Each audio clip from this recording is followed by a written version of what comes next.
Assalamualaikum warahmatullahi wabarakatuh. Selamat datang di cerita Mbak Sri, tempat di mana Mbak Sri cerita tentang cerita teman dan tetangga Mbak Sri yang berwarna-warni. Jadi cari tempat ternyaman buat nyimak cerita Mbak Sri kali ini. Sebelum itu Mbak Sri minta tolong like dan subscribe channel Mbak Sri ini, dan jangan lupa nyalakan lonceng notifikasinya. Matahari sore merayap malu-malu di balik gedung-gedung tinggi Jakarta Selatan, memancarkan semburat jingga keemasan yang memantul di jendela-jendela kafe mewah. Di salah satu meja teras, Risa menyesap kopi luwaknya, mencoba menenangkan debaran di dadanya yang terasa seperti genderang perang. Bukan karena kopi mahal itu, melainkan karena wanita yang duduk di seberangnya, Bella. Wanita itu, dengan rambut pirang yang tergerai indah, riasan wajah sempurna, dan tas tangan bermerek yang harganya bisa membeli seluruh isi warung lamanya, adalah duri dalam daging Risa. Bella adalah pelakor, perusak rumah tangga yang telah ia bangun belasan tahun lamanya dengan Arga, pria yang dulu ia yakini adalah belahan jiwanya. Jadi, kamu Risa. Suara Bella melengking tipis, namun penuh nada merendahkan, seolah Risa adalah noda di sepatu mahalnya. Mata Bella menyapu Risa dari ujung kaki hingga kepala, berhenti sejenak pada blus batik sederhana yang dikenakan Risa. Aku dengar dari Arga, kamu ini orangnya, sederhana sekali ya. Ada penekanan pada kata, sederhana, yang jelas-jelas bermakna, miskin, atau tidak berkelas. Risa menahan diri. Ia sudah menduga pertemuan ini akan terjadi. Arga, mantan suaminya, memang mendesak agar Risa bertemu Bella, mungkin agar Arga bisa lepas tangan dari rasa bersalahnya. Risa hanya ingin menyelesaikan ini secepat mungkin. Ya, saya Risa, jawabnya tenang, berusaha menjaga suaranya agar tidak bergetar. Hatinya menjerit, ingin sekali menumpahkan semua kekesalan dan rasa sakitnya. Namun, ia belajar untuk tidak menunjukkan kelemahannya, terutama di depan musuh. Bella mengulum senyum sinis. Arga cerita, kamu ini cuma lulusan SMP, ya? Wah, hebat juga ya, bisa bertahan hidup di Jakarta dengan modal segitu. Bella tertawa kecil. Tawa yang terdengar seperti pecahan kaca di telinga Risa. Dunia ini memang keras ya, Riz. Butuh pendidikan tinggi, koneksi, dan tentu saja, penampilan untuk bisa bersaing. Kasihan sekali kamu. Setiap kata yang keluar dari bibir Bella menusuk seperti belati panas. Lulusan SMP. Ya, itu fakta. Risa memang hanya lulusan sekolah menengah pertama. Kondisi ekonomi keluarga yang serba pas-pasan di kampung dulu tidak memungkinkan dia melanjutkan pendidikan. Ibunya sakit-sakitan, adiknya masih kecil, dan bapaknya hanya buruh serabutan. Risa memilih untuk segera bekerja, membantu perekonomian keluarga, daripada membebani mereka dengan biaya sekolah. Ia bahkan sempat berjualan nasi uduk keliling kampung, menjajakan dagangannya dari subuh hingga matahari terbit, demi bisa mengumpulkan uang untuk hidup. Namun, apakah itu berarti ia tidak punya harga diri? Apakah itu berarti ia bodoh? Sepanjang hidupnya, Risa selalu berusaha keras. Ia bekerja lebih keras dari siapapun, belajar lebih cepat dari siapapun, dan beradaptasi dengan segala situasi. Pendidikan formal memang tak ia miliki, tapi ia punya sekolah kehidupan yang jauh lebih kejam dan mendewasakan. Saya rasa pendidikan tidak selalu jadi tolok ukur kesuksesan, Mbak Bella, jawab Risa, mencoba tetap tenang. Jemarinya mencengkeram erat cangkir kopi. Panasnya kopi itu seolah mengalir ke seluruh pembuluh darahnya, membakar amarah yang tertahan. Bella tergelak renyah, seolah Risa baru saja melontarkan lelucon paling lucu di dunia. Oh, benarkah?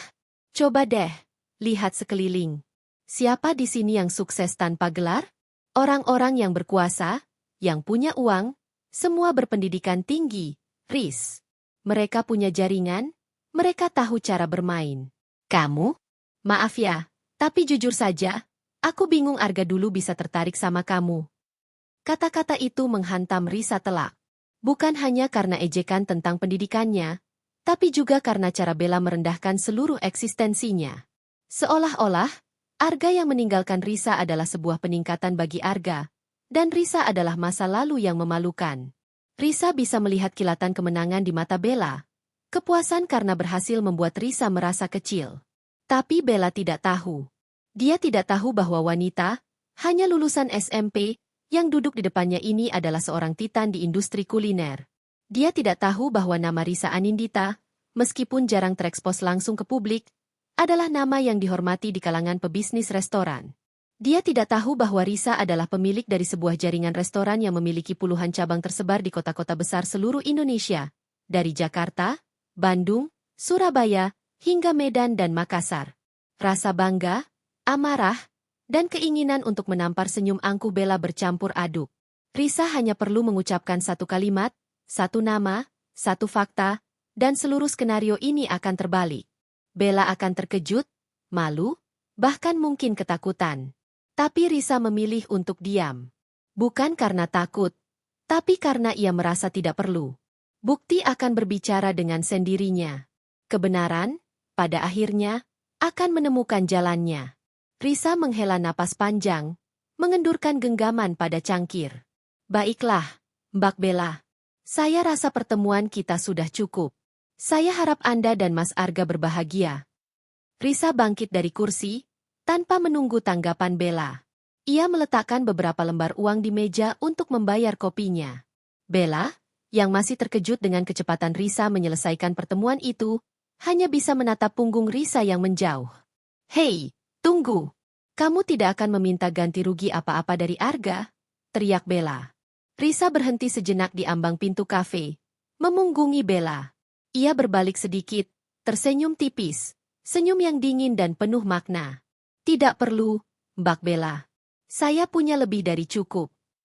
Lalu, Risa berbalik sepenuhnya, melangkah pergi meninggalkan Bella yang terdiam, diliputi tanda tanya dan sedikit rasa tidak nyaman yang baru saja muncul. Angin sore berhembus, seolah membawa serta bisikan janji, dia tak tahu siapa aku sebenarnya. Risa berjalan cepat di trotoar yang mulai ramai oleh pejalan kaki yang pulang kerja. Setiap langkahnya terasa berat, bukan karena kelelahan fisik, melainkan karena beban emosi yang baru saja ia rasakan. Kata-kata Bella terus terngiang, cuma lulusan SMP. Kata-kata itu, yang seharusnya sudah tidak lagi menyakitinya, entah mengapa kali ini terasa begitu mengiris. Mungkin karena itu keluar dari mulut wanita yang telah merampas segalanya darinya. Ingatan Risa melayang jauh ke masa lalu, ke sebuah desa kecil di lereng gunung di Jawa Tengah. Ia lahir dari keluarga sederhana, ayah seorang buruh tani dan ibu seorang penjahit rumahan. Kehidupan mereka selalu pas-pasan. Setiap butir beras terasa berharga, setiap lembar kain adalah sumber penghasilan. Sejak kecil, Risa sudah menunjukkan kemandiriannya. Ketika anak-anak lain sibuk bermain, Risa membantu ibunya menjahit atau ayahnya di ladang. Ia anak sulung dari 3 bersaudara. Tanggung jawab terasa begitu berat di pundak kecilnya. Sekolah, baginya, adalah sebuah kemewahan yang harus dipertimbangkan matang-matang. Enduk, sekolah itu penting, kata bapaknya suatu malam, saat Risa duduk di sampingnya, membaca buku pelajaran dengan penerangan lampu minyak.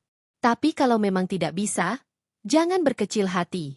Ilmu itu tidak hanya di bangku sekolah. Kata-kata bapaknya menjadi pegangan Risa. Ia menyelesaikan pendidikan SMP dengan nilai yang cukup baik, meskipun seringkali ia harus belajar di sela-sela pekerjaannya. Lulus SMP, Risa sudah mantap dengan keputusannya. Ia tidak akan melanjutkan ke SMA. Bukan karena malas, melainkan karena ia melihat kenyataan. Adik-adiknya masih membutuhkan biaya sekolah, dan kondisi kesehatan ibunya semakin menurun, membutuhkan biaya pengobatan yang tidak sedikit. Aku mau kerja saja, Pak, Bu, kata Risa kala itu, menatap orang tuanya dengan mata bulat penuh tekad. Aku bisa bantu-bantu di kota, jadi art atau apa saja. Yang penting ada uang. Orang tuanya awalnya keberatan, khawatir Risa akan kesulitan di kota besar. Tapi Risa meyakinkan mereka. Ia percaya pada dirinya sendiri, pada kemampuannya untuk bertahan hidup. Dengan restu dan bekal seadanya, Risa berangkat ke Jakarta, sebuah kota yang katanya menjanjikan sejuta mimpi. Di Jakarta, Risa memulai hidupnya dari bawah sekali.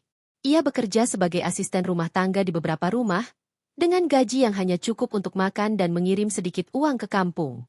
Namun, di setiap rumah ia selalu tertarik pada dapur. Ia memperhatikan bagaimana para majikan memasak, mencatat resep-resep sederhana, dan mencoba mempraktikannya sendiri di dapur kecil tempat tinggalnya.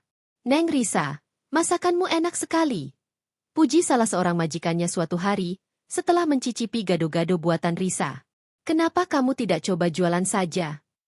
Kata-kata itu menyalakan sebuah ide di benak Risa. Jualan? Ia memang suka memasak. Ibunya dulu sering memuji masakannya. Di kampung pun ia sering membantu menyiapkan makanan untuk acara-acara desa. Sejak saat itu, setiap pulang kerja, Risa mulai bereksperimen.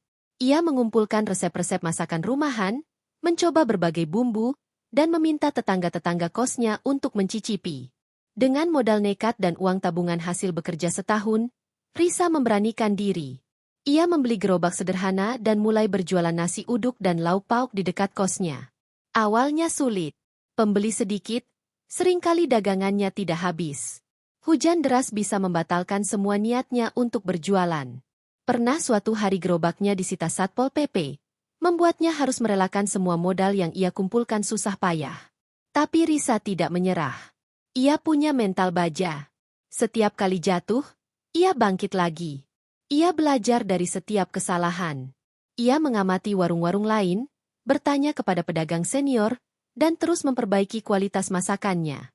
Ia ingat kata-kata bapaknya, ilmu itu tidak hanya di bangku sekolah. Ilmu tentang berdagang, ilmu tentang manajemen bahan baku, ilmu tentang melayani pelanggan, semua itu ia dapatkan langsung dari lapangan, dari pengalaman pahit manis yang ia lalui. Suatu hari, seorang ibu-ibu paruh baya, pelanggan setianya, mendekatinya. "Neng Risa, masakanmu ini beda dari yang lain. Sambal terasinya itu loh, juara. Kenapa tidak coba buka tempat yang lebih besar? Mungkin di tempatku ada ruko kosong. Kecil sih, tapi lumayan buat jualan." Tawaran itu bagai sebuah oasis di tengah gurun pasir. Risa terkejut, namun matanya berbinar. Ruko kecil. Itu adalah impiannya. Dengan bantuan ibu tersebut, Risa menyewa ruko kecil di pinggir jalan yang lumayan ramai. Ia menamakannya Warung Makan Berkah Rasa. Nama itu adalah doa, harapan agar berkah selalu menyertai usahanya. Dengan tangan sendiri, Risa mengecat dinding, menata meja dan kursi bekas, dan membersihkan dapur. Ia meminjam uang dari saudaranya di kampung, berjanji akan mengembalikan secepatnya. Malamnya, ia sering tidur hanya beberapa jam, meracik bumbu, menyiapkan bahan, memastikan semuanya sempurna untuk esok hari. Ketika Warung Makan Berkah Rasa dibuka, Risa merasakan kebahagiaan yang tak terhingga. Aroma masakan khas Indonesia memenuhi udara, menarik perhatian banyak orang. Pelanggan mulai berdatangan, tertarik dengan rasa masakan yang otentik dan harga yang terjangkau. Risa sendiri yang melayani pelanggan, dengan senyum ramah dan kesabaran tak terbatas.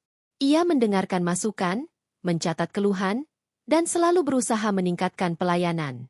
Dari warung makan sederhana itu, Risa mulai membangun kerajaannya. Ia tidak hanya menjual makanan, tetapi juga menjual pengalaman dan kehangatan. Ia belajar tentang manajemen keuangan secara otodidak, mencatat setiap pemasukan dan pengeluaran dengan teliti. Ia belajar tentang manajemen sumber daya manusia, memperlakukan karyawannya seperti keluarga. Ia bahkan belajar tentang pemasaran, meskipun hanya dari mulut ke mulut. "Bu Risa, kami mau pesan catering untuk acara kantor kami," kata seorang manajer perusahaan besar suatu hari. Semua orang di kantor sudah jadi langganan Warung Berkah Rasa. Masakan ibu selalu jadi favorit. Pesanan catering itu adalah titik balik. Dari satu pesanan, muncullah pesanan lain. Dari satu mulut ke mulut, muncullah promosi gratis yang tak ternilai harganya. Risa tidak pernah berhenti belajar dan berinovasi. Ia mulai menciptakan menu-menu baru, mencari resep-resep warisan Nusantara yang hampir punah, dan menyajikannya dengan sentuhan modern. Tahun demi tahun berlalu. Warung Makan Berkah Rasa berkembang pesat. Tidak lagi hanya sebuah warung, melainkan sebuah restoran yang ramai dikunjungi. Risa tidak lagi hanya berjualan nasi uduk, tapi berbagai macam hidangan khas Indonesia yang lezat. Ia membuka cabang kedua, lalu ketiga, dan seterusnya. Setiap cabang ia pastikan memiliki standar kualitas yang sama, rasa yang konsisten, dan pelayanan yang prima. Saat ini, setelah lebih dari 20 tahun bergelut di dunia kuliner, Risa memiliki lebih dari 50 cabang restoran yang tersebar di kota-kota besar di Indonesia. Namanya, Risa Anindita, dikenal di kalangan pengusaha dan kritikus kuliner, meskipun ia jarang sekali tampil di media massa atau acara-acara sosialita. Ia lebih suka bekerja di balik layar, memastikan setiap detail operasional restorannya berjalan lancar. Ia adalah sosok yang rendah hati, tidak suka pamer, dan selalu mengingat dari mana ia berasal. Mengingat semua itu, Risa mengulas senyum tipis. Bella mungkin bisa meremehkan gelar akademisnya. Tapi Bella tidak akan pernah bisa meremehkan kerja keras, ketekunan, dan jiwa wirausaha yang telah mengantarkan Risa hingga ke titik ini. Pendidikan memang penting, tapi pengalaman dan tekad adalah guru yang tak kalah berharga. Risa menarik napas dalam-dalam, menghembuskan semua amarah dan kekecewaan. Ia melangkah maju, siap menghadapi apapun yang akan terjadi. Setelah pertemuan menyakitkan dengan Bella, Risa memutuskan untuk tidak membiarkan emosi negatif menguasai dirinya. Ia tahu, energi terbaiknya harus dicurahkan untuk hal yang lebih penting, bisnisnya. Malam itu, Risa menghabiskan waktu di kantor pusatnya, sebuah bangunan modernan megah di kawasan Segitiga Emas Jakarta. Dari balik jendela, pemandangan lampu-lampu kota yang berkelap-kelip menyerupai permata di kegelapan malam. Dulu, ia hanya bisa bermimpi memandangi gemerlap ini dari kejauhan. Kini ia adalah bagian dari denyut nadi kota ini. Pagi harinya, Risa tiba lebih awal dari karyawannya. Aroma kopi segar dan wangi kertas yang baru dicetak dari laporan keuangan yang menumpuk di mejanya adalah esensinya. Ia menyukai ketenangan sebelum hiruk-pikuk dimulai. Saat ia bisa meninjau angka-angka dan merancang strategi tanpa gangguan. Di hadapannya, terhampar laporan triwulanan yang menunjukkan pertumbuhan stabil dan profitabilitas yang mengesankan. Jaringan restorannya, Rasa Nusantara, kini sudah memiliki 53 cabang tersebar di 15 kota besar di Indonesia. Sebuah pencapaian yang luar biasa bagi seorang wanita yang dulu hanya berjualan nasi uduk dengan gerobak. Membuka restoran pertamanya, yang masih bernama Warung Makan Berkah Rasa, adalah lompatan keyakinan terbesar dalam hidup Risa. Ia ingat betul hari pembukaan itu. Dengan modal pinjaman seadanya dan tenaga sendiri, Risa mengubah sebuah ruko kumuh menjadi tempat makan yang bersih dan nyaman. Dinding dicat ulang dengan warna cerah, meja-meja kayu bekas dipernis ulang, dan aroma rempah-rempah yang ia sangrai sendiri memenuhi setiap sudut ruangan. Tidak ada peresmian mewah, tidak ada selebriti, hanya doa dan harapan. Assalamualaikum, silakan masuk. Risa menyapa setiap pengunjung dengan senyum tulus, seolah menyambut tamu di rumahnya sendiri. Ia berdiri di balik meja kasir, kadang merangkap sebagai pelayan, kadang ikut membantu di dapur jika ada lonjakan pesanan. Menu andalannya adalah nasi goreng kampung dengan resep rahasia ibunya, soto Betawi yang kaya rempah, dan sambal terasi yang pedasnya menggigit namun bikin nagih. Kunci sukses Risa bukan hanya pada resep yang lezat, tetapi juga pada filosofi bisnisnya, kualitas, kebersihan, dan pelayanan yang tulus. Ia selalu memastikan bahan baku yang digunakan segar, proses memasak higienis, dan setiap pelanggan merasa dihargai. Risa tak segan turun langsung ke dapur, memastikan koki memahami standar rasa yang ia inginkan. Ia juga sering menyapa pelanggan di meja mereka, mendengarkan kritik dan saran, lalu langsung menerapkannya. Loyalitas pelanggan, bagi Risa, adalah segalanya. Mereka bukan hanya pembeli, tapi juga duta promosi yang paling efektif. Dari mulut ke mulut, kabar tentang kelezatan masakan, Berkah Rasa, menyebar seperti api. Antrean mulai mengular di jam makan siang dan makan malam. Ketika Risa merasa warungnya sudah stabil, ia mulai berpikir untuk ekspansi. Konsep restoran dengan suasana hangat dan masakan rumahan yang otentik ternyata sangat diminati di tengah gempuran restoran-restoran cepat saji dan masakan asing. Risa melihat peluang ini. Dengan keuntungan yang ia sisihkan dan sedikit pinjaman bank, ia membuka cabang kedua di lokasi yang strategis. Kemudian ketiga, keempat, dan seterusnya. Setiap kali membuka cabang baru, Risa selalu terjun langsung, melatih staf, memastikan budaya pelayanan dan kualitas yang ia tanamkan tetap terjaga. Bu Risa, kami sudah menemukan lokasi yang cocok di Surabaya, lapor manajer pengembangan bisnisnya suatu sore. Dekat pusat kota, lalu lintas ramai. Mendengar itu, mata Risa berbinar. Mengembangkan bisnis di luar Jakarta adalah target besar berikutnya. Bagus. Siapkan tim terbaik kita. Pastikan semua standar kita diterapkan di sana. Dari pemilihan bahan baku, resep, hingga senyum karyawan harus sama dengan di Jakarta, tegas Risa. Kita bukan hanya menjual makanan, tapi juga pengalaman rasa Nusantara. Setiap ekspansi adalah tantangan baru. Risa harus belajar tentang logistik, regulasi daerah, dan selera pasar yang berbeda. Ia banyak membaca buku-buku manajemen bisnis, mengikuti seminar, dan belajar dari para mentor yang ia kenal. Ia tidak malu bertanya, bahkan kepada mereka yang jauh lebih muda darinya. Bagi Risa, belajar adalah proses seumur hidup. Meskipun tak punya gelar sarjana, ia punya semangat belajar yang tak pernah padam. Saya ingin memastikan setiap cabang Rasa Nusantara memberikan pengalaman yang sama. Risa selalu menekankan pada tim manajemennya. Pelanggan harus merasa seperti sedang makan masakan ibu di rumah, dimanapun mereka berada. Filosofi ini yang membuat Rasa Nusantara menjadi begitu dicintai. Restoran ini tidak hanya menawarkan hidangan lezat, tetapi juga nostalgia, kehangatan, dan keaslian. Risa, sebagai pemiliknya, seringkali tidak tampil di publik secara berlebihan. Ia percaya bahwa produk yang baik akan berbicara dengan sendirinya. Ia lebih suka bekerja di belakang layar, merancang strategi, memastikan operasional berjalan mulus, dan sesekali menyelinap ke dapur untuk menguji rasa masakan baru. Ia memang bukan sosialita yang gemar pamer di media sosial, atau pengusaha yang sering muncul di majalah gaya hidup. Kehidupannya terfokus pada bisnis dan keluarga kecilnya.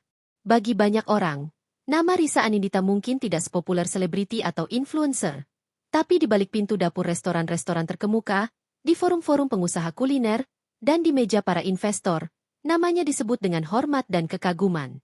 Ketika Bella meremehkannya dengan embel-embel, lulusan SMP, Risa hanya bisa tersenyum dalam hati. Bella tidak tahu bahwa di balik blus batik sederhana dan penampilan yang tidak mencolok itu, ada seorang wanita tangguh yang telah membangun sebuah kerajaan kuliner dari nol, dengan keringat, air mata, dan tekad baja. Risa telah membuktikan bahwa kesuksesan tidak selalu diukur dari lembar ijazah, melainkan dari seberapa besar impianmu dan seberapa keras kau berjuang untuk menggapainya. Dan impian Risa, ia telah menggapainya, dan bahkan jauh melampaui apa yang pernah ia bayangkan. Sejak pertemuan singkat nan canggung di kafe itu, pikiran Bella tidak tenang. Ada yang mengganjal. Wanita bernama Risa itu, dengan penampilannya yang biasa saja dan raut wajah yang tenang, meninggalkan kesan yang tidak biasa. Kata-kata terakhir Risa, "Saya punya lebih dari cukup," terus berputar di benaknya. Apa maksudnya?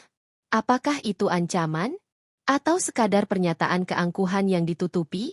Bella, yang terbiasa hidup dalam kemewahan dan lingkaran sosialita elit, tidak bisa menerima jika ada seseorang yang ia remehkan ternyata memiliki sesuatu.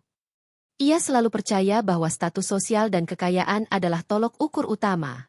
Menurutnya, wanita, lulusan SMP, seperti Risa seharusnya terpuruk, menangis, dan meminta-minta ganti rugi setelah ditinggalkan Arga. Namun, Risa justru terlihat begitu mandiri. Terlalu mandiri.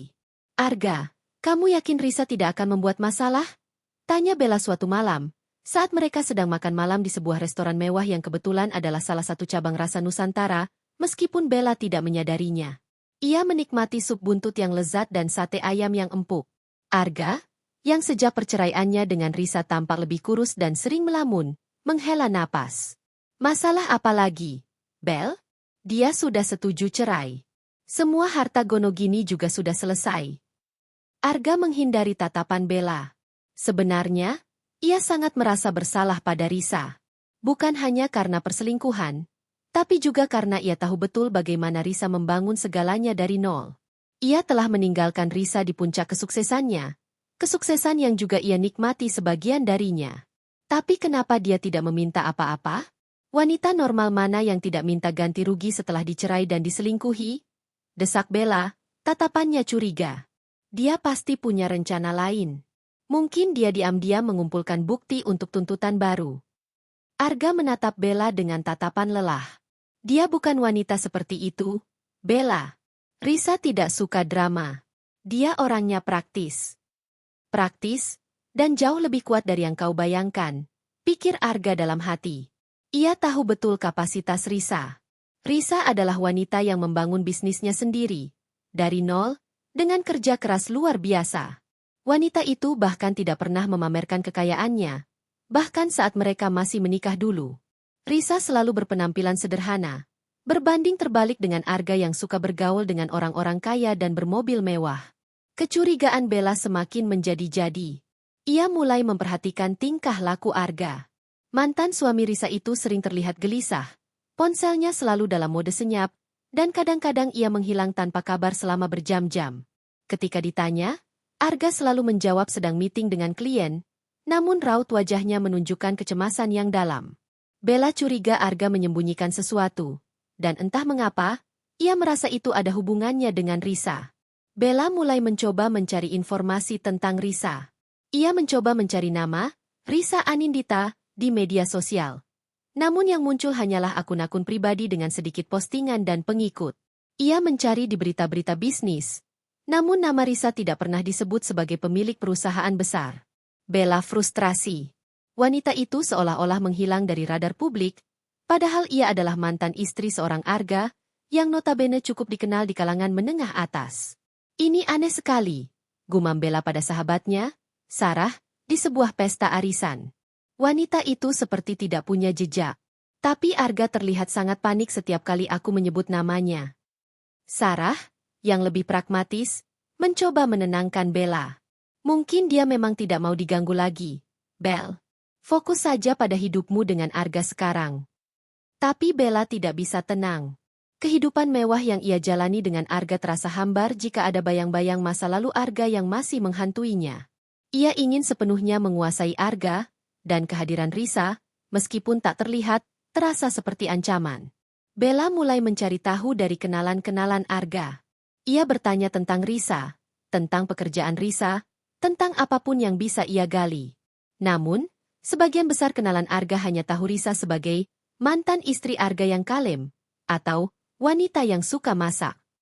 Tidak ada yang menyebutkan tentang bisnis besar atau kekayaan yang luar biasa. Suatu sore, saat Arga sedang tidak di rumah, Bella menggeledah ponsel Arga. Ia mencari kontak Risa, berharap menemukan percakapan yang mencurigakan. Ia tidak menemukan apa-apa. Namun, ia menemukan beberapa pesan dari nomor tak dikenal yang berisi laporan keuangan dan jadwal rapat. Pesan-pesan itu sangat formal, profesional, dan tampak seperti urusan bisnis yang besar. Bella mengerutkan kening. Apakah Arga punya bisnis rahasia? Bella kemudian membuka laptop Arga dan mencoba mencari file-file tersembunyi. Ia menemukan sebuah folder yang diberi nama R&D, yang anehnya tidak berisi dokumen bisnis Arga yang biasa. Di dalamnya, ada beberapa presentasi dengan logo yang asing baginya, sebuah logo dengan siluet gunungan wayang dan tulisan Rasa Nusantara. Bella mengabaikannya. Ia berpikir itu adalah perusahaan klien Arga, meskipun ia belum pernah mendengar nama itu sebelumnya. Kecurigaan Bella mencapai puncaknya ketika ia secara tidak sengaja mendengar Arga berbicara di telepon dengan nada berbisik, menyebut nama, Risa, dan ekspansi cabang baru. Ia bahkan mendengar Arga menyebutkan angka-angka yang fantastis, terkait investasi dan keuntungan. Jantung Bella berdegup kencang. Apa ini? Apakah Risa dan Arga masih punya bisnis bersama? Apakah Risa diam-diam menguasai bisnis Arga? Bella merasa terancam. Jika Risa memang tidak punya apa-apa, kenapa Arga begitu gelisah? Kenapa Risa bisa setenang itu saat dicerai? Bella yakin, ada sesuatu yang besar yang disembunyikan. Ia merasa ada konspirasi yang melibatkan Arga dan Risa, dan ia harus membongkarnya sebelum terlambat. Tanpa sepengetahuan Arga, Bella mulai mengikuti Arga diam-diam. Ia ingin melihat kemana Arga pergi setiap kali ia menghilang. Ia ingin melihat siapa yang Arga temui. Bella merasa seperti detektif swasta, penuh dengan asumsi dan kecurigaan. Ia tidak tahu bahwa setiap langkah yang ia ambil untuk mencari tahu tentang Risa, justru semakin mendekatkannya pada sebuah kebenaran yang akan menamparnya telak. Kebenaran tentang seberapa salah ia menilai seorang lulusan SMP yang ia remehkan. Hari itu, Jakarta diselimuti kemacetan yang tiada akhir, bahkan di siang bolong. Bella, dengan desainer bag terbaru yang tersampir di lengannya, merasa kesal. Janji makan siang dengan salah satu klien penting Arga, seorang pengusaha properti kenamaan, sudah tertunda hampir 1 jam. Setelah Arga membatalkan janji karena alasan mendadak, lagi-lagi alasan misterius yang membuat Bella semakin curiga, klien tersebut tetap ingin makan siang dan Bella merasa perlu menggantikan Arga untuk menjaga image. Di mana sih restoran ini? Bella menggerutu pada dirinya sendiri, menyetir mobil mewahnya perlahan di tengah lautan kendaraan. Akhirnya, ia tiba di sebuah bangunan bergaya modern kontemporer dengan sentuhan arsitektur tradisional yang kental.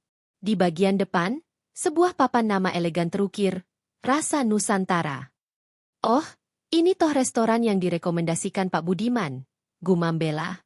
Arga pernah menyebut nama restoran ini beberapa kali, memujinya karena makanannya yang otentik dan suasana yang nyaman.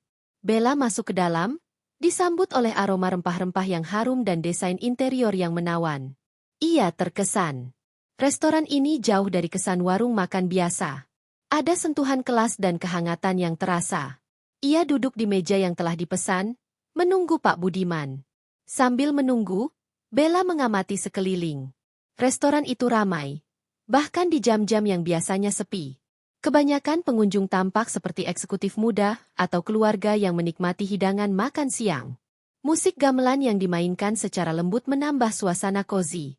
Tak lama kemudian, Pak Budiman tiba. "Maaf terlambat, Bu Bella. Jalanan macet sekali." "Tidak apa-apa, Pak Budiman," jawab Bella ramah. "Saya juga baru sampai. Restoran ini bagus sekali ya. Saya belum pernah ke sini sebelumnya." "Oh, ini salah satu favorit saya, Bu Bella," sahut Pak Budiman. "Masakannya otentik sekali. Terutama ayam betutunya, juara. Konon, pemiliknya sangat perfeksionis soal rasa." Mereka mulai memesan makanan. Bella memilih sup buntut dan sate lilit, hidangan yang tadi malam juga ia nikmati di cabang lain. Rasa bumbunya familiar, namun ia tidak menghubungkannya dengan rasa Nusantara yang sama. "Siapa pemiliknya, Pak?" tanya Bella penasaran di tengah obrolan mereka. Ia memang selalu tertarik dengan orang-orang sukses di balik bisnis-bisnis besar. Pak Budiman tersenyum. "Nah, itu dia yang menarik, Bu Bella. Pemiliknya ini jarang sekali terekspos. Bahkan di kalangan pebisnis pun, banyak yang cuma tahu namanya tapi jarang melihat langsung orangnya. Kabarnya, beliau ini sangat low profile." "Begitu ya? Biasanya kalau sudah punya restoran sebanyak ini, pasti sering muncul di majalah atau televisi," Bella mengomentari. Ia membayangkan sosok wanita elegan berpendidikan tinggi, mungkin lulusan luar negeri, yang membangun imperium ini. "Justru itu yang bikin beliau unik, Bu. Tapi saya dengar, beliau ini mulai usahanya dari nol, benar-benar dari bawah. Konon, dulunya jualan di gerobak. Loh, hebat sekali," cerita Pak Budiman penuh kekaguman. "Pernah suatu waktu, saya dengar gosip dari orang dalam, beliau ini bahkan cuma lulusan SMP. Tapi itu kan cuma gosip, Bu.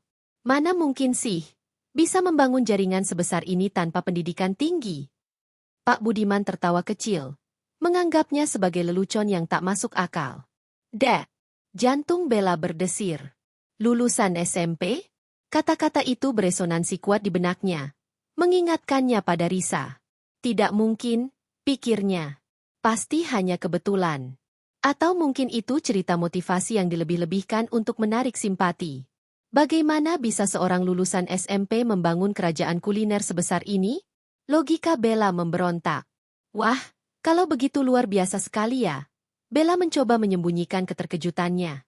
Tapi pasti beliau ini punya tim manajemen yang kuat. Ya? Tentu saja, Bu. Tapi kepemimpinan beliau sangat kuat. Semua strategi, pengembangan menu, sampai branding, kabarnya langsung dari beliau. Beliau ini detail sekali, tambah Pak Budiman. Oh ya, ada satu lagi yang menarik. Saya dengar, nama pemiliknya itu kalau tidak salah ingat, Risa Anindita. Seketika, sendok di tangan Bella terjatuh, menimbulkan bunyi dentingan di piring. Matanya membulat. Nama itu adalah nama Risa. Tapi tidak mungkin, pikirnya lagi. Risa? Wanita sederhana yang ia remehkan itu? Pemilik rasa Nusantara? Ini pasti salah. Mungkin ada dua orang dengan nama yang sama. Pak Budiman menatapnya heran. Bu Bella, Anda baik-baik saja? Ya, saya baik-baik saja, Pak Budiman. Kaget saja. Sendoknya licin. Bella tergagap, mencoba tersenyum canggung. Namun, di dalam dirinya, badai kecurigaan telah berubah menjadi tsunami ketidakpercayaan. Sepanjang sisa makan siang, Bella tidak bisa fokus. Pikirannya melayang. Ia mencoba menghubungkan semua potongan puzzle yang tercecer.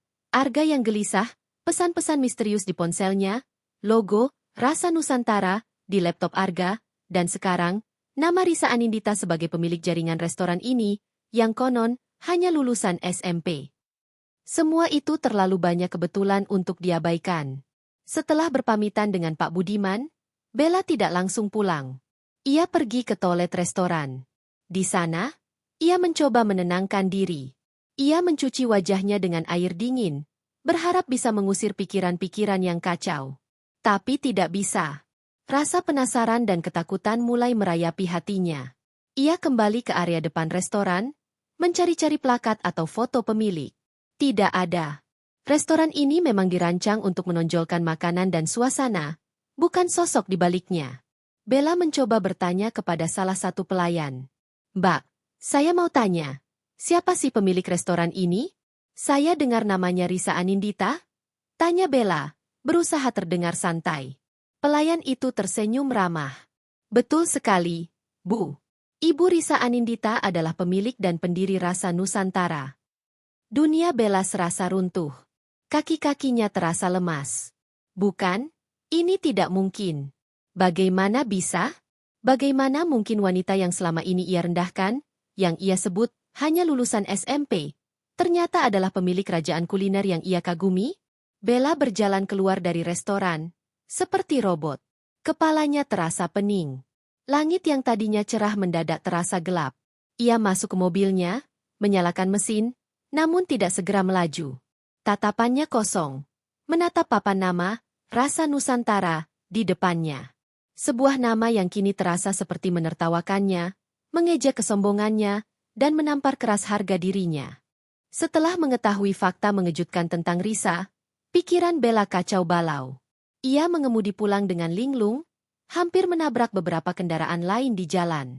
Sesampainya di apartemen mewah mereka, ia langsung mencari Arga. "Arga, kita harus bicara," seru Bella, suaranya tercekat. Wajahnya pucat. Matanya memerah menahan amarah dan kekecewaan. Arga, yang sedang bersantai di sofa sambil membaca koran, terkejut melihat ekspresi Bella. "Ada apa, Bella? Kenapa kamu begitu tegang?" "Risa. Ini semua tentang Risa." Bella menunjuk Arga dengan jari gemetar. "Kamu menyembunyikan sesuatu dariku, kan? Tentang Risa dan bisnisnya." Arga sontak menegang. Ia tahu cepat atau lambat rahasia ini akan terbongkar. Ia tidak tahu bagaimana Bella mengetahuinya, tapi ia tidak bisa lagi mengelak. "Ada apa, Bella? Bicara yang jelas." "Risa. Pemilik Rasa Nusantara itu Risa. Mantan istrimu yang hanya lulusan SMP, itu." Bella berteriak, air mata mulai mengalir di pipinya. "Kenapa kamu tidak bilang padaku? Kenapa kamu membiarkanku mengolok-oloknya? Kamu tahu dia siapa?" Arga menghela napas panjang, menutup korannya. "Aku tidak menyembunyikannya darimu, Bella. Hanya saja, aku tidak pernah berpikir kamu akan tertarik untuk tahu." Ia mencoba bersikap tenang, meskipun hatinya bergemuruh. "Tidak tertarik. Aku meremehkannya habis-habisan. Aku mengatakan hal-hal buruk tentangnya. Dan kamu membiarkannya. Kamu tahu bahwa dia adalah wanita yang sangat sukses." Bella menumpahkan semua kekesalannya. Rasa malu dan harga diri yang hancur bercampur aduk menjadi amarah. "Aku tahu. Risa memang wanita yang luar biasa. Dia membangun semua itu dari nol," jawab Arga, suaranya terdengar menyesal. "Dia tidak pernah mau menonjolkan diri. Bahkan saat kami masih menikah, dia tidak pernah pamer kekayaan atau kesuksesannya. Itu salah satu hal yang aku kagumi darinya. Lalu kenapa kamu tidak menghentikanku saat aku merendahkannya? Kenapa kamu tidak membela istrimu sendiri? Mantan istrimu." Bella merasa dikhianati oleh Arga. Ia merasa bodoh karena telah merendahkan seseorang yang ternyata jauh di atasnya. Arga menatap Bella dengan tatapan kosong. "Aku minta maaf, Bella. Aku tidak tahu harus berkata apa. Aku terlalu pengecut untuk mengakui kesalahanku." Meskipun Arga sudah mengakui, Bella masih diliputi keraguan. Ia butuh bukti yang lebih kuat, Sebuah konfirmasi yang tak terbantahkan. Ia ingin melihat dengan mata kepalanya sendiri. Rasa penasaran itu mendorongnya untuk terus mencari. Beberapa hari kemudian, Bella sedang berselancar di media sosial, mencari hiburan untuk mengalihkan pikirannya yang kacau. Ia secara tidak sengaja melihat sebuah postingan dari akun gosip selebriti yang sering ia ikuti. Sebuah breaking news tentang sosok di balik gurita bisnis kuliner rasa Nusantara akan muncul di publik. Jantung Bella berdebar kencang. Fotonya buram, tapi ia bisa melihat siluet seorang wanita yang tampak familiar. Ia membaca captionnya. Setelah bertahun-tahun menjaga privasi, Risa Anindita, founder dan CEO Rasa Nusantara, akan menerima penghargaan sebagai Entrepreneur of the Year dan akan memberikan pidato perdana di Gala Dinner Indonesia Business Leader Awards malam ini. Saksikan siaran langsungnya. Bella menjerit kecil. Ini dia. Ini adalah konfirmasi yang ia butuhkan. Ia segera mencari tahu channel TV mana yang akan menayangkan acara tersebut. Malam itu, Bella duduk tegang di depan televisi. Ia bahkan menolak ajakan Arga untuk makan malam di luar. Arga sendiri tampak resah, seolah tahu apa yang akan terjadi. Pukul 8 malam, acara gala itu dimulai. Layar televisi menampilkan pemandangan ballroom mewah yang dipenuhi oleh pengusaha-pengusaha papan atas, politisi, dan tokoh masyarakat. Pembawa acara mengumumkan kategori Entrepreneur of the Year. Setelah pemutaran video profil singkat yang memukau tentang perjalanan Rasa Nusantara, dari gerobak nasi uduk hingga menjadi imperium kuliner, nama pemenangnya pun diumumkan. Dan pemenang, Entrepreneur of the Year, jatuh kepada Ibu Risa Anindita. Tepuk tangan bergemuruh. Kamera menyorot ke arah panggung. Dan di sanalah, Risa melangkah maju. Risa, wanita yang sama persis yang Bella temui di kafe tempo hari. Risa mengenakan kebaya modern yang elegan, rambutnya disanggul rapi, dan riasan wajahnya sederhana namun memancarkan aura kebijaksanaan. Ia tidak terlihat seperti wanita yang sengaja ingin memamerkan kekayaannya, melainkan seseorang yang nyaman dengan dirinya sendiri. Bella terpaku di sofa. Mulutnya ternganga. Ia tidak bisa bernapas. Ini sungguhan. Wanita itu adalah Risa. Risa Anindita. Pemilik Rasa Nusantara. Wanita yang ia sebut hanya lulusan SMP. Risa naik ke panggung dengan tenang, menerima piala penghargaan dengan senyum tipis. Lalu, ia berdiri di depan podium untuk memberikan pidato. Suara Risa terdengar jelas dan penuh percaya diri. Jauh berbeda dengan suara yang ia dengar saat Risa mencoba menahan diri di kafe. Selamat malam hadirin sekalian. Risa memulai pidatonya. Terima kasih atas penghargaan yang luar biasa ini. Jujur, saya tidak pernah membayangkan akan berada di posisi ini. 20 tahun yang lalu, saya hanyalah seorang gadis SMP yang berjualan nasi uduk keliling kampung, dengan gerobak sederhana, dan impian kecil untuk bisa memberi makan keluarga. Bella merosot di sofa. Kalimat itu, gadis SMP yang berjualan nasi uduk. Itu adalah tamparan telak di wajahnya. Risa tidak menyembunyikan masa lalunya. Ia justru dengan bangga menceritakannya. Risa melanjutkan pidatonya, menceritakan perjalanan sulitnya, jatuh bangun membangun bisnisnya, hingga akhirnya Rasa Nusantara bisa berdiri tegak. Ia berbicara tentang pentingnya kerja keras, integritas, dan melayani pelanggan dengan hati. Ia bahkan sempat menyinggung tentang pandangan masyarakat terhadap pendidikan formal. Saya tahu, sebagian orang mungkin bertanya-tanya, bagaimana seorang lulusan SMP bisa membangun perusahaan sebesar ini? Risa tersenyum. Tatapannya menyapu audiens, seolah menembus layar televisi dan menatap langsung Bella. Pendidikan formal memang penting. Tapi yang lebih penting adalah kemauan untuk terus belajar, untuk beradaptasi, dan untuk tidak pernah menyerah. Saya percaya, universitas terbaik adalah kehidupan itu sendiri, dan guru terbaik adalah pengalaman. Setiap kata Risa adalah pukulan telak bagi Bella. Rasa malu yang tak terkira merayapi seluruh tubuhnya. Matanya nanar menatap sosok Risa di layar, yang kini terlihat begitu berwibawa dan penuh inspirasi. Semua ejekannya, semua hinaannya, kini berbalik menusuknya sendiri. Ia telah meremehkan seorang wanita yang jauh lebih hebat, lebih kuat, dan lebih sukses dari dirinya. Bella tidak bisa lagi menahan air matanya. Ia menangis terseduh-seduh, bukan karena sedih, melainkan karena malu yang teramat sangat. Harga dirinya hancur berkeping-keping. Ia menyadari betapa picik dan dangkalnya dirinya selama ini. Wanita yang ia remehkan sebagai hanya lulusan SMP, ternyata adalah seorang ratu, seorang legenda di bidangnya, yang kini berdiri di panggung megah, dikagumi oleh ribuan orang, sementara Bella, dengan segala kemewahan dan gelarnya, hanya bisa menangis di sudut ruangan, menyadari betapa kecilnya ia dibandingkan dengan Risa. Malam itu, setelah pidato Risa yang menggema di layar kaca, suasana di apartemen Bella mencekam. Tangisan Bella pecah, membanjiri ruang keluarga. Arga duduk di sampingnya, mencoba menenangkan, namun tidak ada kata-kata yang bisa meredakan badai emosi yang mengamuk dalam diri Bella. Pidato Risa bukan hanya sebuah pengakuan kesuksesan, melainkan sebuah proklamasi yang menampar keras setiap kata remehan yang pernah Bella lontarkan. Kenapa, Arga? Kenapa kamu tidak pernah memberitahuku? Bella merengek di antara isak tangis. Kamu tahu dia adalah pemilik rasa Nusantara. Kamu membiarkanku terlihat seperti orang bodoh. Arga mengusap wajahnya kasar. Rasa sesal memenuhi dirinya. Ia tahu ia pengecut.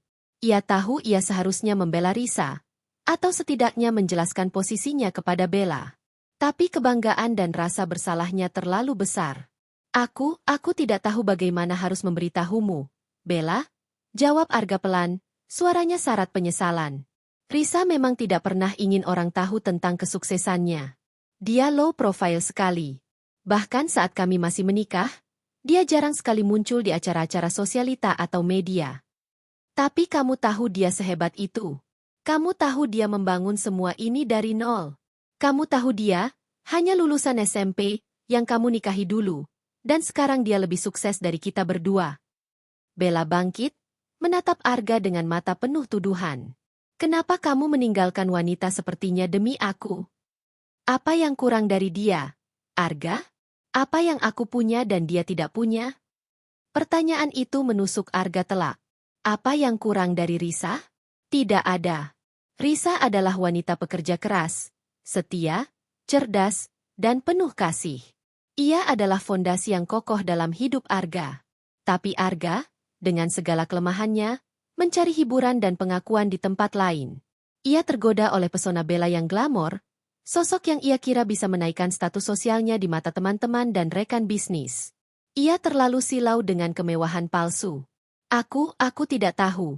Bella, Arga tertunduk, tak mampu menatap mata Bella. Aku menyesal. Aku sangat menyesal telah menyakitinya. Dan aku menyesal juga telah membuatmu dalam situasi ini. Pengakuan Arga itu membuat Bella semakin hancur.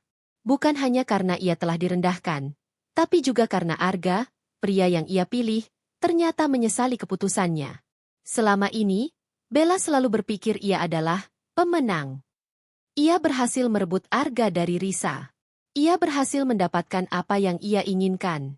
Tapi sekarang, ia sadar bahwa ia telah memenangkan sebuah pertandingan yang salah, dengan hadiah yang justru membawa kehinaan. Keesokan harinya, berita tentang Risa Anindita sebagai Entrepreneur of the Year dan pemilik gurita bisnis kuliner Rasa Nusantara menjadi trending topik di berbagai media. Kisah perjalanan Risa dari hanya lulusan SMP hingga menjadi miliarder diangkat sebagai inspirasi. Narasi tentang pelakor yang meremehkan pun mulai beredar di media sosial, meskipun tanpa menyebut nama Bella secara langsung. Namun dengan detail yang cukup jelas untuk dikenali oleh lingkaran sosial Bella. Ponsel Bella tak henti-hentinya berdering. Teman-temannya, yang biasanya memuji gaya hidupnya, kini bertanya dengan nada meremehkan atau menghakimi. Beberapa bahkan langsung mengirimkan link berita tentang Risa, diikuti dengan emoji kaget atau sedih. Bella merasa terkucil. Lingkaran sosialnya yang tadinya gemerlap kini terasa dingin dan penuh gosip. Kamu baik-baik saja, Bella? Tanya seorang teman arisan di grup chat. Aku baru dengar berita tentang mantan istri Arga. Astaga, dia hebat sekali ya. Kamu kenal dia, kan? Bella hanya bisa membaca pesan-pesan itu tanpa daya. Ia tidak sanggup membalas. Rasa malu dan rasa bersalah kini membebani pundaknya. Ia telah berlaku sombong, meremehkan, dan sekarang semua itu kembali kepadanya seperti bumerang. Sementara itu, Arga juga merasakan dampaknya. Beberapa kliennya mulai menunda proyek atau bahkan membatalkan pertemuan. Reputasinya sebagai pengusaha yang sukses dan berintegritas mulai dipertanyakan. Bagaimana tidak? Ia meninggalkan seorang istri yang luar biasa sukses dan low profile demi wanita yang kini terlihat seperti tokoh antagonis di mata publik. Proyek di Surabaya ditunda. Bel, kata Arga suatu sore, wajahnya terlihat sangat murung. Mereka bilang mau meninjau ulang kemitraan kita. Aku rasa ini gara-gara berita Risa itu. Bella hanya bisa menatap kosong. Ia tahu, ini adalah konsekuensi dari perbuatan mereka. Dari kesombongannya, dari perselingkuhan Arga, dan dari kebohongan yang mereka coba tutupi. Dunia mereka, yang tadinya terasa sempurna dan penuh kemewahan, kini mulai retak. Mereka berdua terjebak dalam pusaran penyesalan dan konsekuensi. Bella, yang dulunya selalu tampil percaya diri dan angkuh, kini lebih sering berdiam diri di rumah, menghindari tatapan orang lain. Ia merasa semua mata menghakiminya. Setiap kali ia melihat logo, Rasa Nusantara, di televisi atau di baliho jalan, perutnya mual. Itu adalah pengingat konstan akan kesalahannya. Di sisi lain, Arga pun mulai memikirkan kembali hidupnya. Ia meninggalkan Risa di puncak kesuksesannya. Ia meninggalkan fondasi kehidupannya yang sesungguhnya. Ia dulu meremehkan kesederhanaan Risa, dan sekarang ia menyadari betapa berharganya kesederhanaan yang dibalut dengan ketulusan dan kerja keras itu. Ia telah kehilangan permata yang berharga, demi kilauan kaca yang kini pecah berkeping-keping.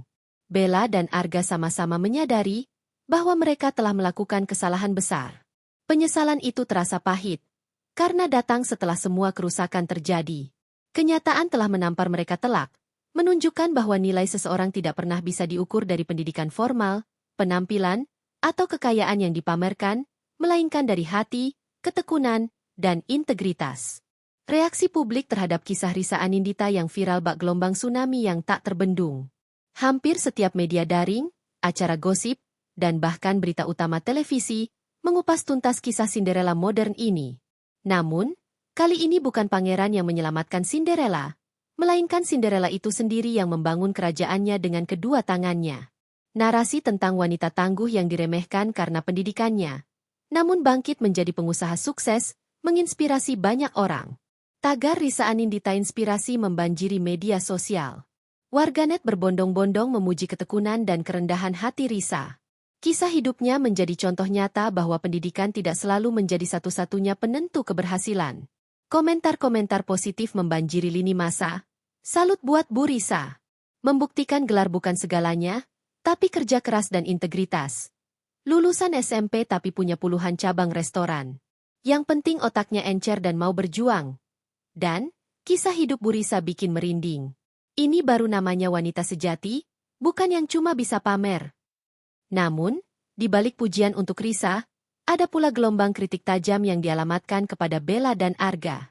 Meskipun media tidak menyebut nama mereka secara gamblang, deskripsi tentang mantan suami yang berselingkuh dan pelakor yang merendahkan sudah cukup jelas untuk diidentifikasi. Skandal ini menjadi santapan publik. Akun-akun gosip menyebarkan screenshot komentar-komentar Bella yang meremehkan di masa lalu, meskipun itu dari percakapan pribadi yang bocor atau hanya desas-desus. Si Bella itu kan yang selalu sombong pamer tas Hermesnya, tulis seorang netizen. Nggak nyangka dia sesombong itu meremehkan orang. Arga juga parah sih. Ngelepasin berlian demi batu kali. Komentar yang lain mendapatkan ribuan likes. Dampak dari reaksi publik ini langsung terasa pada kehidupan Bella dan Arga. Bella, yang selama ini aktif di lingkaran sosialita dan sering menghadiri acara-acara mewah, mendadak menjadi paria. Undangannya ke acara arisan atau gala dinner berkurang drastis. Ketika ia mencoba muncul di muka umum, bisik-bisik dan tatapan menghakimi seolah mengikutinya kemanapun. Teman-teman dekatnya pun mulai menjaga jarak, tidak ingin nama mereka tercemar oleh skandal tersebut. Bella merasa terkepung. Ia menghapus semua akun media sosialnya. Namun itu tidak menghentikan peredaran gosip. Bahkan karyawan di toko-toko mewah tempatnya berbelanja pun kini menatapnya dengan pandangan yang aneh. Ia merasa setiap orang tahu, setiap orang menghakiminya. Kecantikan dan kemewahan yang selama ini menjadi tamengnya kini terasa hampa. Ia menyadari, ia membangun kehidupannya di atas fondasi yang rapuh. Penampilan dan harta, bukan integritas atau nilai-nilai moral. Sementara itu, Arga juga merasakan pukulan telak dalam karir dan reputasinya. Sebagai pengusaha yang banyak bergantung pada koneksi dan kepercayaan, berita ini sangat merugikannya. Proyek-proyek besar yang sedang ia kejar mendadak mandek. Beberapa investor yang tadinya tertarik, kini menarik diri dengan alasan pertimbangan reputasi. Pak Arga, kami mohon maaf, tapi Dewan Direksi memutuskan untuk menunda kerjasama kita, kata salah satu calon klien. Suaranya terdengar tidak nyaman. Mengingat sentimen publik yang sedang berkembang, kami rasa ini bukan waktu yang tepat. Arga merasa frustrasi. Ia tahu ini adalah karma. Ia telah meninggalkan Risa, wanita yang selama ini memberinya ketenangan dan dukungan, demi hasrat sesaat dan keangkuhan. Ia telah mempermalukan Risa, dan kini Risa, tanpa perlu melakukan apapun, telah membalikkan keadaan. Arga menyadari bahwa kekayaan dan kekuasaan yang ia miliki tidak ada artinya jika ia kehilangan integritas dan kehormatan. Di tengah badai ini, Risa tetap tenang. Ia tidak memanfaatkan momen ini untuk membalas dendam atau mempermalukan Bella dan Arga lebih jauh. Ketika para wartawan mencoba mengorek cerita lebih dalam tentang perpisahannya atau tentang Bella, Risa selalu memberikan jawaban yang diplomatis.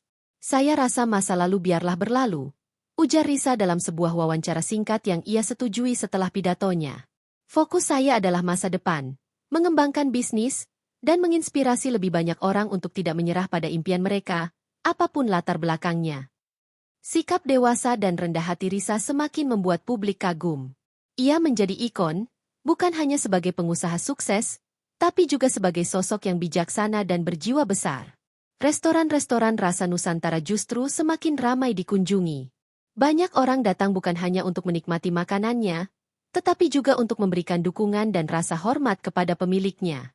Omzet melonjak, dan Risa menggunakan momen ini untuk memperkuat brand dan meningkatkan kualitas pelayanan. Risa membuktikan bahwa pembalasan terbaik bukanlah dengan merendahkan orang lain, melainkan dengan membuktikan diri melalui kesuksesan dan karakter yang kuat. Ia tidak perlu berbicara banyak, karena setiap cabang restorannya yang tersebar di seluruh Indonesia, setiap hidangan lezat yang disajikan, dan setiap senyum karyawannya, adalah bukti nyata dari siapa dirinya sebenarnya. Risa adalah bukti bahwa kebaikan dan ketulusan, pada akhirnya, akan selalu menang. Setelah badai media mereda, Risa tidak lantas berpuas diri atau tenggelam dalam euforia. Ia justru semakin fokus. Popularitas mendadak ini adalah pedang bermata dua. Ia bisa menjadi berkat, atau jika tidak dikelola dengan baik, bisa menjadi bumerang. Risa memilih untuk menggunakan momentum ini untuk hal-hal positif, memperkuat fondasi bisnisnya, menjalin kemitraan strategis, dan bahkan memulai program-program sosial yang telah lama ia impikan. Ibu Risa, ada tawaran dari beberapa franchise di luar Jawa, mereka tertarik untuk membuka cabang di kota-kota lain seperti Makassar dan Medan, ujar Arya, manajer pengembangan bisnis yang sangat ia percaya, dalam sebuah rapat pagi. Mata Risa berbinar. Ini adalah peluang emas. Bagus, Arya. Tapi pastikan kita selektif. Kita harus menjaga kualitas dan standar yang sama. Franchise harus memahami filosofi kita, bukan hanya sekadar mencari keuntungan. Kita harus memastikan rasa Nusantara tetap menjadi representasi kuliner asli Indonesia yang otentik. Risa menghabiskan lebih banyak waktu di dapur pusat R&D, berinovasi menciptakan menu-menu baru yang terinspirasi dari kekayaan kuliner daerah terpencil. Ia juga mulai aktif mengunjungi petani lokal, membeli bahan baku langsung dari sumbernya untuk mendukung ekonomi pedesaan dan memastikan kualitas terbaik. Baginya, kesuksesan bisnis bukan hanya tentang angka-angka di laporan keuangan, tapi juga tentang dampak positif yang bisa ia berikan kepada masyarakat. Ia meluncurkan program Rasa Berbagi, sebuah inisiatif untuk memberdayakan ibu-ibu rumah tangga di desa-desa sekitar pabrik pengolahan bahan baku miliknya. Risa melatih mereka untuk membuat berbagai produk olahan rempah dan camilan tradisional yang kemudian dibeli dan dipasarkan oleh Rasa Nusantara. Program ini tidak hanya meningkatkan pendapatan para ibu, tetapi juga melestarikan resep-resep tradisional yang nyaris punah. Kehidupan pribadi Risa pun terasa lebih tenang dan damai. Perceraian dengan Arga, meskipun menyakitkan, justru membebaskannya dari hubungan yang toksik.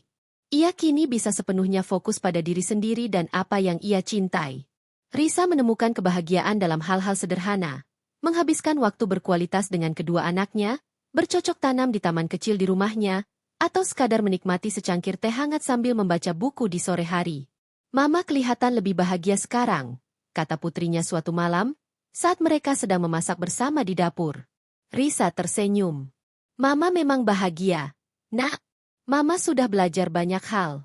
Bahagia itu datang dari dalam, bukan dari seberapa banyak yang kita punya, atau seberapa sempurna hidup kita di mata orang lain. Ia tidak lagi mencari pengakuan dari siapapun. Pujian publik adalah bonus, bukan tujuan. Ia menyadari bahwa harga dirinya tidak ditentukan oleh ejekan Bella atau penyesalan Arga. Harga dirinya terbangun dari keringat dan kerja kerasnya, dari keberaniannya untuk bermimpi besar, dan dari integritasnya dalam menjalankan hidup. Meskipun banyak pengusaha pria atau rekan bisnis yang tertarik padanya, Risa belum membuka hati untuk hubungan baru. Ia percaya bahwa takdir akan mempertemukan dirinya dengan orang yang tepat pada waktunya. Prioritas utamanya adalah anak-anaknya dan bisnisnya. Ia ingin menjadi teladan bagi mereka, bahwa wanita, apapun latar belakangnya, bisa mencapai apapun yang ia impikan. Pendidikan formal memang penting. Risa sering berkata kepada karyawannya, terutama kepada mereka yang merasa minder dengan latar belakangnya. Tapi jangan pernah berhenti belajar. Dunia ini adalah sekolah terbesar. Setiap kegagalan adalah pelajaran, dan setiap keberhasilan adalah hasil dari proses belajar yang tidak pernah berhenti. Risa juga mulai menjadi pembicara inspiratif di berbagai forum kewirausahaan. Kisahnya yang otentik dan membumi selalu disambut hangat. Ia tidak pernah lupa untuk menekankan bahwa ia tidak akan pernah sampai di titik ini tanpa dukungan timnya, keluarga, dan para pelanggan setianya. Ia adalah contoh nyata bahwa kerendahan hati dan ketekunan adalah kunci untuk mencapai puncak, bahkan ketika semua orang meragukanmu. Di salah satu momen, seorang mahasiswa bertanya kepadanya, "Ibu Risa, bagaimana Anda bisa tetap rendah hati setelah semua kesuksesan ini? Bukankah mudah untuk menjadi sombong?" Risa tersenyum lembut. "Saya selalu ingat dari mana saya berasal. Nah, saya ingat rasa lapar, rasa lelah, dan rasa diremehkan. Itu semua adalah pengingat bahwa roda kehidupan berputar. Hari ini di atas, besok bisa di bawah. Jadi, tidak ada alasan untuk sombong. Tujuan saya bukan hanya meraih keuntungan, tapi juga meninggalkan warisan, bahwa kuliner Indonesia itu luar biasa, dan bahwa siapapun bisa sukses jika punya tekad kuat." Hidup Risa kini adalah refleksi dari filosofi yang ia pegang teguh. Bekerja keras dalam diam, biarkan kesuksesanmu yang membuat keributan. Dan ia, lulusan SMP, yang diremehkan itu, kini adalah maestro kuliner yang berhati emas, hidup dalam kebahagiaan sejati yang tak bisa dibeli dengan uang atau gelar. Beberapa tahun telah berlalu sejak Risa Anindita menjadi sorotan publik. Restoran, Rasa Nusantara, tumbuh semakin besar. Dengan ekspansi ke Asia Tenggara, membawa cita rasa autentik Indonesia ke kancah internasional.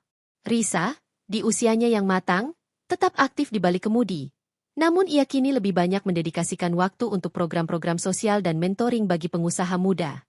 Ia mendirikan sebuah yayasan yang memberikan beasiswa bagi anak-anak kurang mampu untuk melanjutkan sekolah kuliner, sekaligus memberikan modal usaha bagi mereka yang ingin merintis bisnis kuliner dari nol. Saya ingin mereka tahu bahwa keterbatasan ekonomi atau pendidikan formal tidak boleh menjadi penghalang untuk meraih mimpi. Risa sering berkata kepada tim yayasannya, "Asalkan ada kemauan, pasti ada jalan." Di sisi lain, kehidupan Bella dan Arga mengalami perubahan drastis. Setelah krisis reputasi dan dampak finansial yang signifikan, hubungan mereka pun merenggang. Arga, yang kehilangan banyak klien dan proyek, menjadi depresi. Ia menyadari bahwa ia telah kehilangan bukan hanya kekayaan material, tetapi juga kehormatan dan kebahagiaan sejati. Ia seringkali membandingkan Bella dengan Risa, dan setiap perbandingan itu hanya menambah rasa sesalnya. "Aku sudah kehilangan segalanya, Bella," kata Arga suatu malam, suaranya parau. "Aku kehilangan pekerjaanku, teman-temanku, dan yang terpenting, aku kehilangan Risa. Dia adalah wanita terbaik yang pernah ada di hidupku." Bella, yang kini jauh lebih pendiam dan tidak lagi tampil glamor, hanya bisa terdiam. Ia pun merasakan kehampaan. Kemewahan yang dulunya ia puja kini terasa hambar. Lingkaran sosialita telah meninggalkannya. Ia sering sendirian di apartemen mewah yang terasa begitu dingin. Ia mencoba mencari pekerjaan, namun sulit mendapatkan posisi yang sesuai dengan latar belakang pendidikannya yang tinggi, tanpa pengalaman kerja yang berarti dan reputasi yang rusak. Suatu sore, Secara kebetulan, Bella bertemu dengan Risa di sebuah acara amal yang ia datangi atas ajakan seorang teman lama yang masih peduli padanya. Risa adalah salah satu donatur utama dan pembicara kehormatan di acara tersebut. Bella mencoba menghindar, namun Risa melihatnya. Risa menghampiri Bella dengan senyum tulus. Tidak ada sedikitpun kebencian atau dendam di matanya, hanya ketenangan dan empati. Bella, sapa Risa lembut. Bella terkejut, menunduk malu. Risa, aku. Suaranya tercekat. Ia tidak tahu harus berkata apa. Tidak apa-apa, Bella, potong Risa, menyentuh lengan Bella dengan hangat. Kita semua pernah melakukan kesalahan. Yang terpenting adalah bagaimana kita belajar dari kesalahan itu dan menjadi pribadi yang lebih baik. Bella mendongak, menatap mata Risa yang teduh. Air mata mengalir di pipinya. Aku sangat menyesal, Risa. Aku sudah sangat jahat padamu. Aku meremehkanmu. Aku sungguh bodoh. Risa mengangguk. Aku sudah memaafkanmu, Bella. Hidup ini terlalu singkat untuk menyimpan dendam. Aku harap kamu bisa menemukan kedamaianmu sendiri. Pertemuan singkat itu adalah momen katarsis bagi Bella. Kata-kata Risa, yang penuh maaf dan ketulusan, menyentuh relung hatinya yang paling dalam. Ia pulang dengan perasaan campur aduk. Malu, sedih, tapi juga lega. Ia tahu, ia harus memulai segalanya dari awal, memperbaiki dirinya sendiri. Bella akhirnya memutuskan untuk meninggalkan Arga, menyadari bahwa hubungan mereka tidak lagi sehat dan hanya didasari oleh penyesalan. Ia memilih untuk kembali ke kampung halamannya, mencari ketenangan dan memulai hidup yang lebih sederhana dan bermakna. Arga, yang kini benar-benar sendirian, akhirnya mencari bantuan profesional untuk mengatasi depresinya. Ia juga mulai introspeksi diri, menyadari bahwa kesalahannya adalah fatal. Ia sering mengunjungi restoran-restoran rasa Nusantara, menikmati masakan yang mengingatkannya pada masa-masanya dengan Risa, masa-masa di mana ia memiliki segalanya namun tidak menghargainya. Sementara itu, Risa melanjutkan perjalanannya, semakin tinggi dan bersinar. Ia adalah bukti hidup bahwa integritas, kerja keras, dan kerendahan hati adalah harta yang tak ternilai harganya. Ia mengajarkan kepada dunia bahwa pendidikan formal bukanlah satu-satunya parameter kesuksesan. Ketekunan, semangat belajar seumur hidup, dan kemampuan untuk bangkit dari setiap kegagalan, itulah yang membedakan seorang pemenang sejati. Cerita Risa adalah sebuah pesan universal. Jangan pernah meremehkan seseorang berdasarkan latar belakangnya, penampilan luarnya, atau gelarnya. Karena di balik kesederhanaan, bisa jadi tersembunyi sebuah gunung emas, sebuah jiwa yang tangguh, dan potensi yang tak terbatas.